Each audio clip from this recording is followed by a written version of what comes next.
I'm Kevin Van Hentenryck, and you're watching Already Indie, where you are a filmmaker.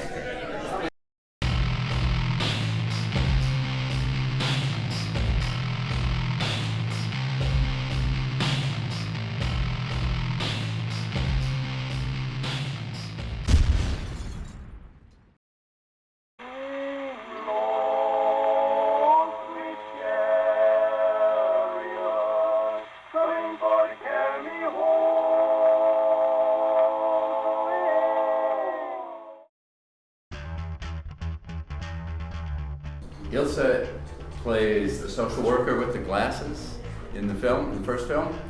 She worked at the American Academy of Dramatic Arts, where I was studying, and she said, "I know this guy that makes movies, you should meet him." So I said, okay. So I went and met him, and I ended up doing 3 small parts, like extra parts, in a film prior to Basket Case called Slash of the Knife. And unfortunately never released, right? Nah, he won't release it. He keeps saying he won't do it. I've never even seen the whole thing myself. But he was using friends, you know, as actors. He'd say, you know, you put down that light, come in here and say this, and, you know, just getting so-so results. And so I was on his case to use student actors to get better results, and it's good practice for us, and we do it just for a copy of it, you know. And I don't know, 6 months later or something, calls me up and he's got this idea for a movie. And would I like to hear about it? I said, yeah, sure. So he, on the phone, I mean, we were on the phone for a couple hours. He goes through the whole script. He tells me the story of the film. Am I interested? I said, yeah, of course, sign me up. And that's it. We were, you know, it was no budget. There was no budget. So, like Edgar would say, we need a door, you know. So we put on his van, drive around the East Village till we found a door or, you know, lumber or whatever they needed. So the crew was really small. Did you end up doing some of the filming yourself? Oh yeah. Focus pull or, you know, moving stuff around. And another tidbit, if you look closely at the film, my room and Casey's room are the same. They just did all the smiley faces. It's the same set. We just redecorated. Wow.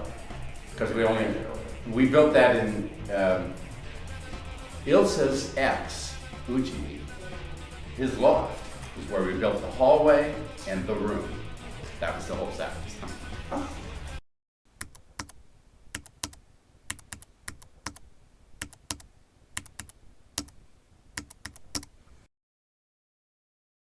This is MJ Colazar from Already Indie.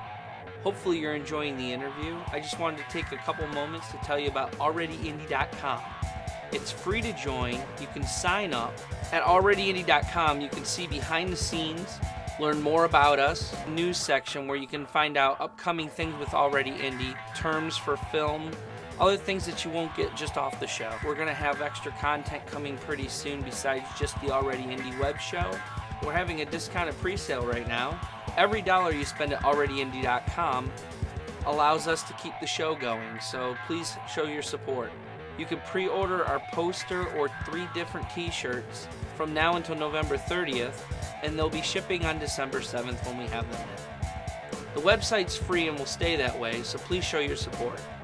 You can win gift cards, swags, maybe movie passes. We're going to give out different prizes, so we'll be offering those contests pretty soon.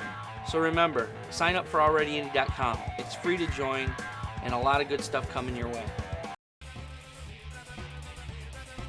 I got a question. Yes, sir. So looking back, which one out of the trilogy did you personally have the most fun doing? The first one. The first one? We spent almost a year filming it, you know. It was kind of like a family thing. We would work until we ran out of money, and then Frank would do a compilation and show it to people and get more money, and then we'd do some more filming till we ran out of film again.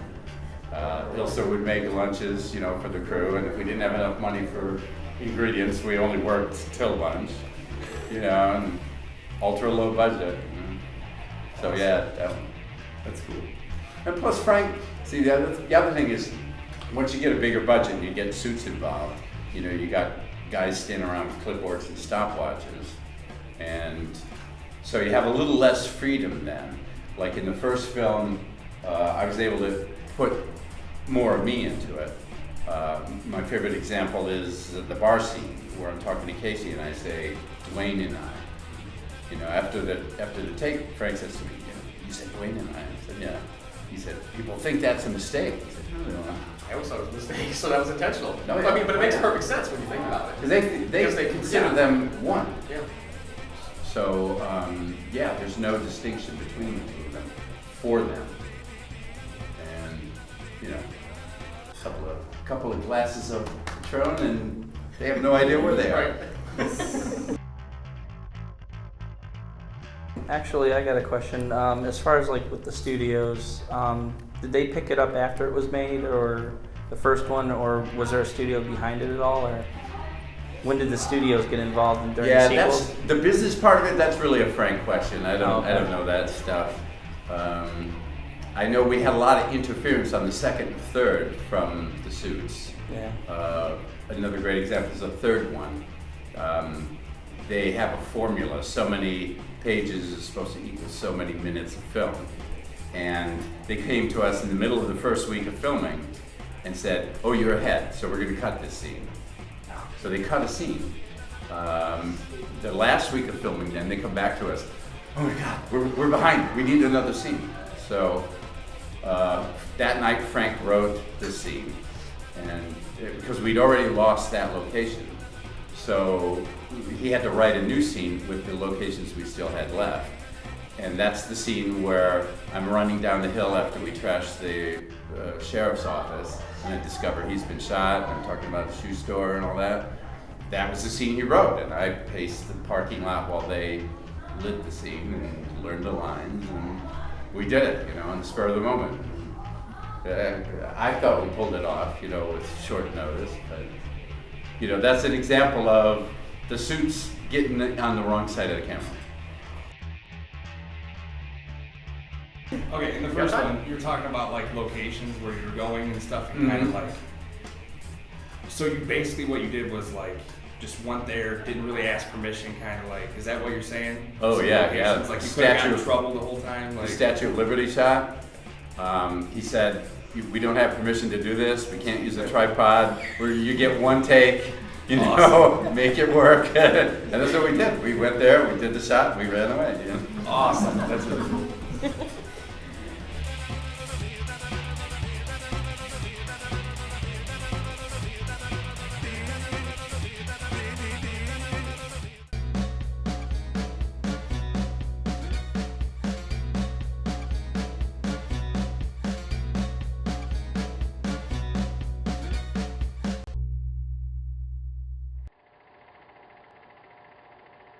Jolly good travel, old boy.